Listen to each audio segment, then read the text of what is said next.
ऐसा हो कि कार्यक्रम विरहा में भी आनंद हो जाए। और आप हृदय के गार्जियन जी रवि नागर यादव, रवि नागर भैया, हमारे मुलायम भैया जो कि कोरस के बड़े अच्छे कलाकार हैं, और जंग बहादुर यादव मामा हमारे, हम चाहते कि दोनों लोग आप लोग मंच पे आ जाए। राहुल भैया तो बिन बुलाए चली गए, अनाउंसमेंट करे से पहले। हाँ हाँ, हम कहे बिना बुलाए नहीं तो दूसरा अन्यथा न ले जा भैया। और बिरहा जगत के बड़े अच्छे कलाकार, बड़े सुंदर कलाकार, युवा सम्राट बिरहा केसरी सूरज यदुवंशी जी के भाई हैं शिवम यादव उर्फ बचोले भाई। बचोले नहीं बचोले भाई, इजाला लाखों में एक पीस। लोग पीस लेग नहीं हो, लाखों में एक पीस। या तो इनके नाम के नवराशि प्रयागराज में मिला है या तो लखनऊ में। ये भाई के द्वारा सुंदर माला सादर 500 रुपये, बहुत बहुत धन्यवाद। जिसान भाई पूना से लौटा हम भाई, तोहर तो बातें अलग बा करवाल तो हूँ। ये बहुत बहुत धन्यवाद आशीर्वाद के चाह रही। कहे दुल्ही अपने सैया जी के बतावे का बतावे।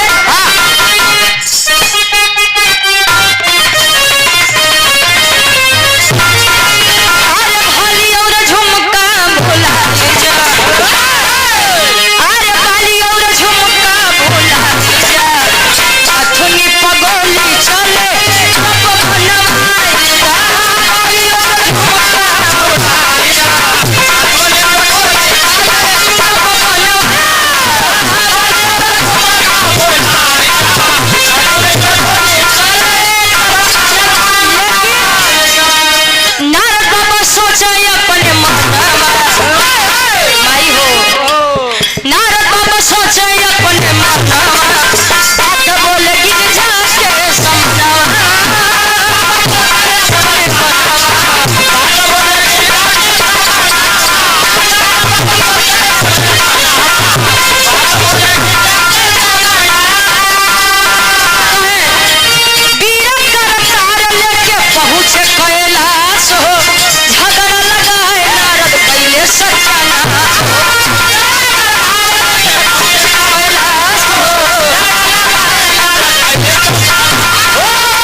कि पहले के समय में सतयुग त्रेता द्वापर जब भी न्योता बांटे के काम है खाली वो नरदे जी के सौंपा जाए। नाऊ वाला कुल कार्य वो नरदे जी संभारे, दूर संचार मंत्री रहे।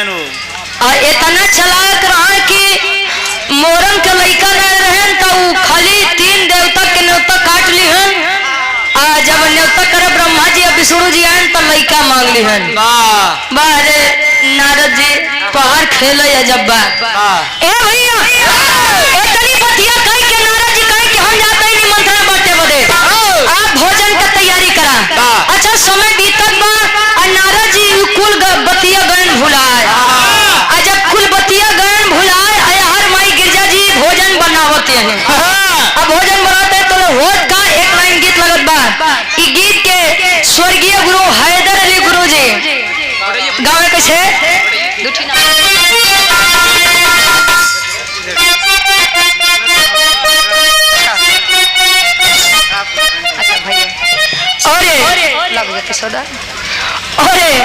बदरा सोनौटी झोसी प्रयागराज से हमारे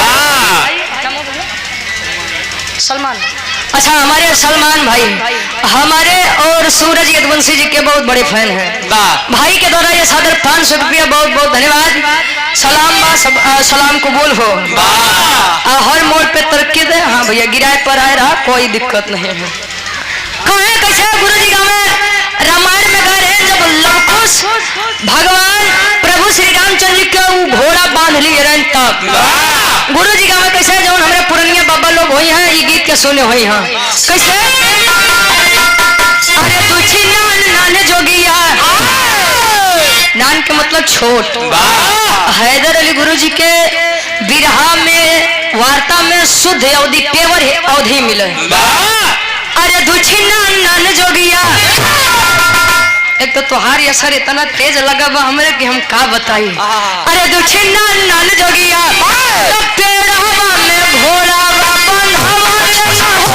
तुझी नान नान जोगिया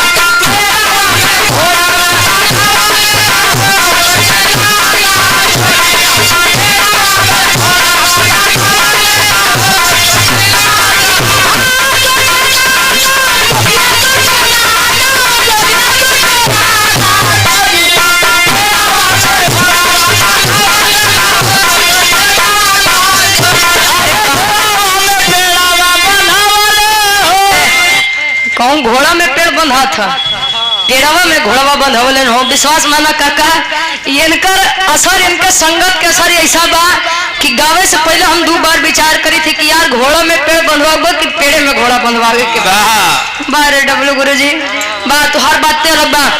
आई प्रयागराज के अरे जीवित हैं हमरे पूज्य गुरु जी आई गीत के बाद लहाई के गावे और एक गीत उनकर बड़ी बरियार बा प्यार से कह दे तू आई लव यू पगलो का यार दुखी राम दादा वो गाँव में ननद भौजाई के बात रही कार है। अरे टंगिया में टंगिया फसावाली न हो ननदी भौजाइया कह टंगिया में टंगिया फसावाली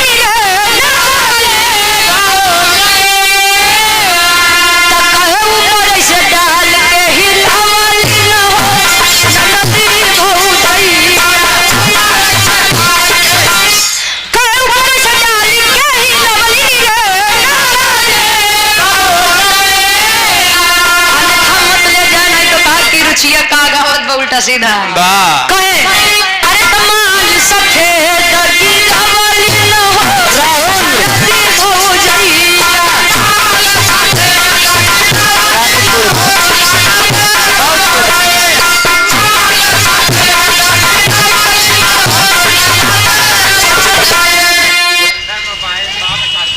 वीरेंद्र मोबाइल शॉप और अतुल पटेल भाई हमारे पुनः आपके द्वारा 100 रुपया बहुत बहुत धन्यवाद। ए भैया जय बाबू भैया लोग रास्ता में ये अपन 2 पहिया 4 पहिया लगाए हो हटा ले जा हाथ जोड़ के निवेदन बा कहे कि असुविधा होत बा वाह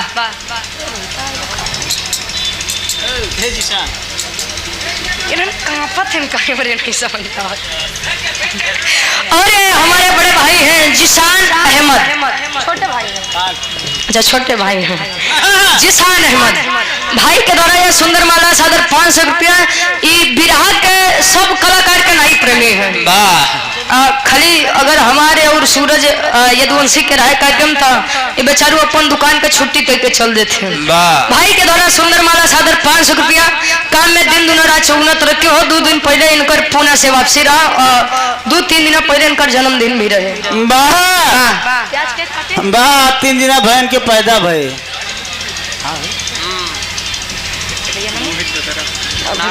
राजा हो जाए राज भोग कंचन चले बदला सोनोची झोसी प्रयागराज से बड़े भाई हमारे मोहित यादव अच्छा छोटे भाई हैं ठीक कुल छोटवारे हैं हमारे शिवम भाई जिसान भाई मोहित भाई सलमान भाई सबके हो।